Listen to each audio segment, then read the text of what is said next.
Get your free copy of the complete tutorial at www.teachucomp.com/free.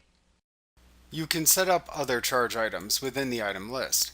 Another charge item can be used to collect amounts for things like freight charges or photocopying charges in a sales form.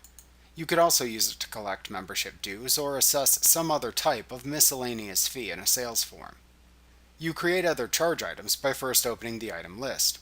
To create a new Other Charge item, click the Item button in the lower left corner of the list window and then select the new command. In the new item window, select Other Charge from the Type dropdown. Enter a name for the charge into the item name/number box. If you want this charge to be a sub-item of another charge, check the adjacent sub-item of checkbox and then select the main charge item under which the current item should be categorized from the adjacent drop-down menu. Enter a description of the charge to display in invoices and sales receipts into the Description field. Enter the amount or percentage for the other charge item into the Amount or Percent field. Then enter the tax code and assign the amount of the charge to an income account by using the Account dropdown. For reimbursable charges, you can check the This item is used in assemblies or is a reimbursable charge checkbox to change the fields available.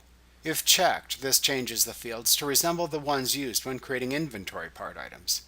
If you do this, then enter the information for the purchasing side of the charge into the fields shown in the Purchase Information section. Then enter the information used for the sales aspect of the charge into the Sales Information group of fields. Doing this lets you use the charge in both purchase and sales transactions if necessary. After you have created the other charge item, click the OK button to save the item into the item list. Like what you see? Pick up your free copy of the complete tutorial at www.teachucomp.com/free.